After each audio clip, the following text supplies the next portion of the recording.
Hi everyone and welcome back to another video. My name is Courtney if you don't know me already, and I'm from New Zealand. Welcome to the channel. I'm so excited for today's video. If you guys have seen my videos before, I'm obsessed with food hunting. One of my favorite videos to do is about food. So this is perfect.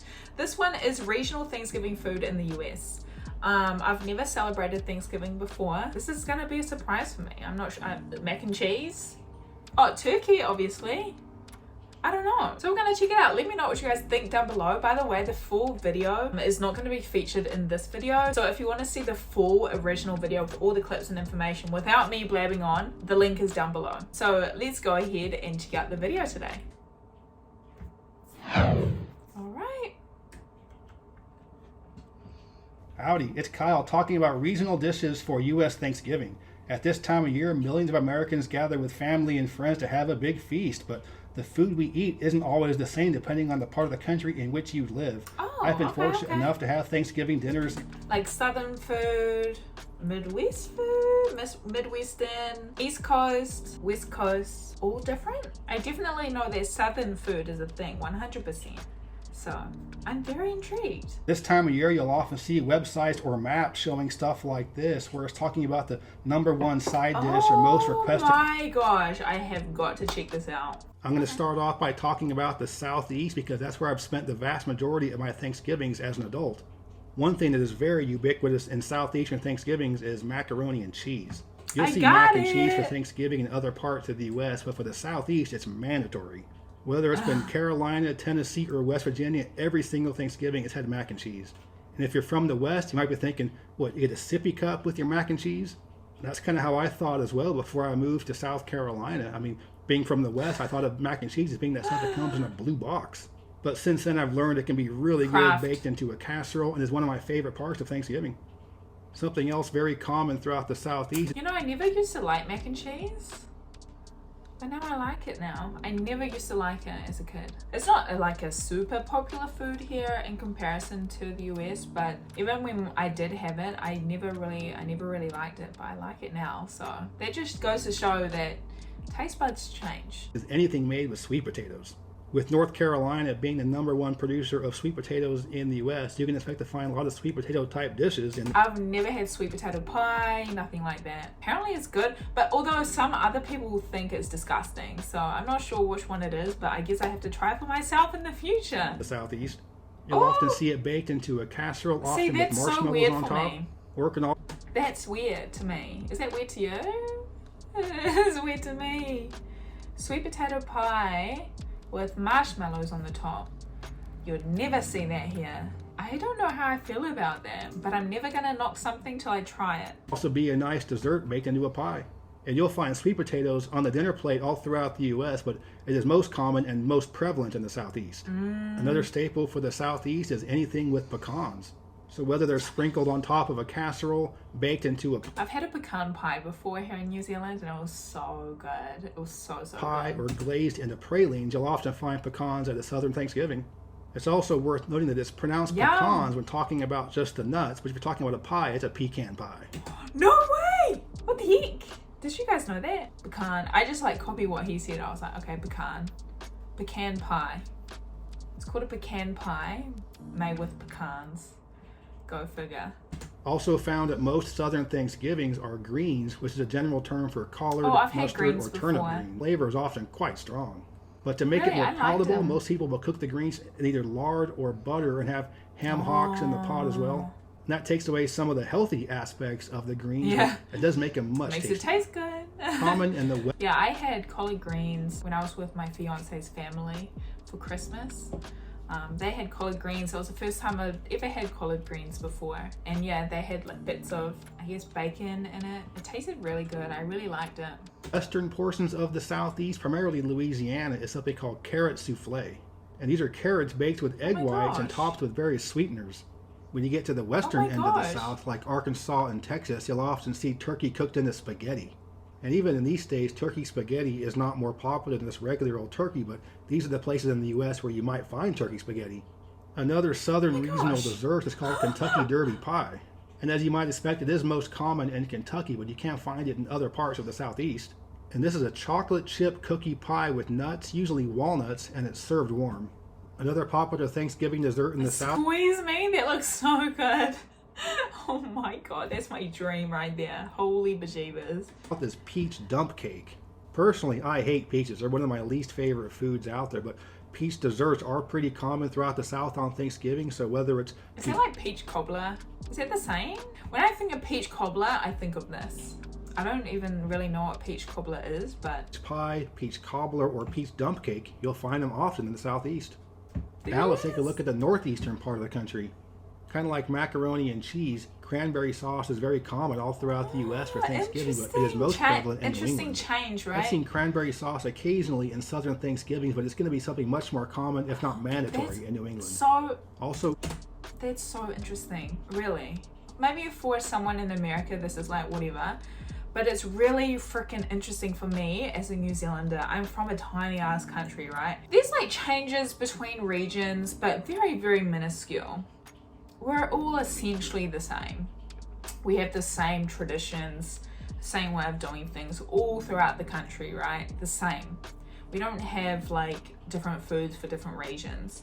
So it's really interesting and insane to me that America is so big that there are such huge differences between different parts of the countries, not only with food, of course, with everything. That's crazy to me. So just something as small as this, it's just weird to me. That's just, it's not weird, but it's very interesting for me. Anyway, that's just my perspective. You guys are probably like, girl, it's whatever, who cares? It is what it is. But for me, that's just like really wild. Actually, it's wild. In the Northeast in general, you'll find more dishes made with butternut squash. It's often made into a soup or a casserole, and it's pretty common up in New England and the Northeast.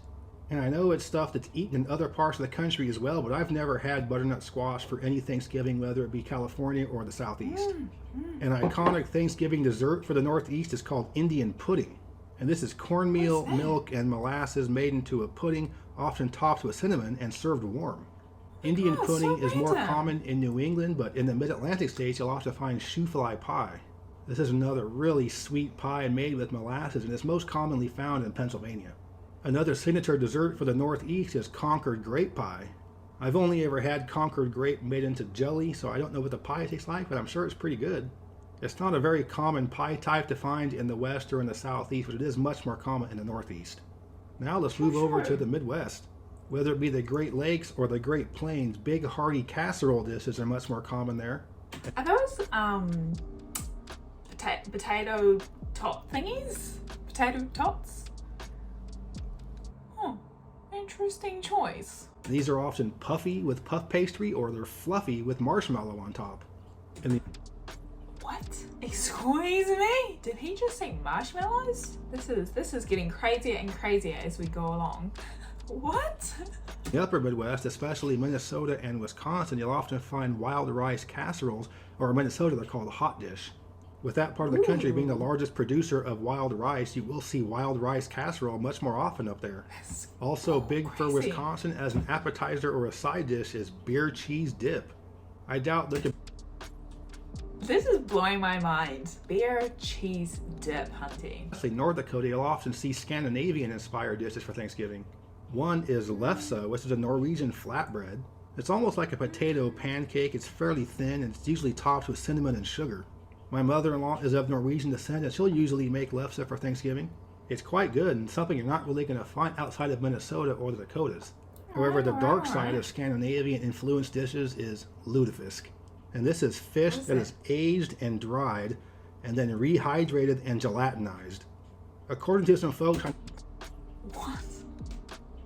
Although I did say at the start of this video, don't judge it till you try it, so I gotta keep that same energy, right? I gotta keep that same energy. Oh gosh. About New England being the part of the country where you're most likely to see cranberry sauce, that is true except for one state, Wisconsin. Wisconsin is the #1 producer of cranberries in the country, and there are a lot of dishes made with it throughout the state for Thanksgiving.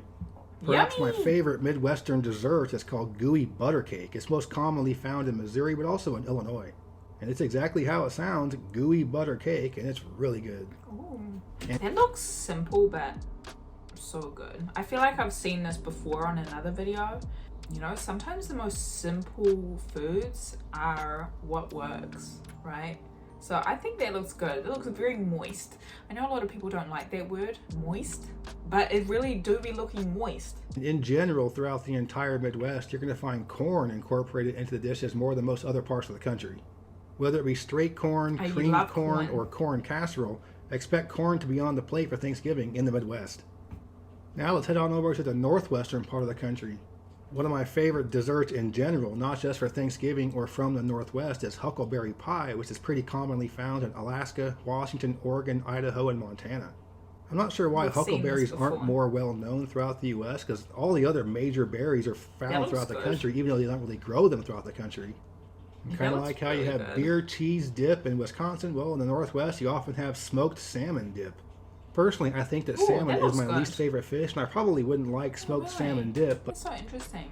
Salmon is quite up there for me. It is very popular and quite common throughout Alaska, Washington, and Oregon. Yeah, I think I'd like that a lot. Heading just south of... Oh yeah, Alaska's really famous for salmon, hey?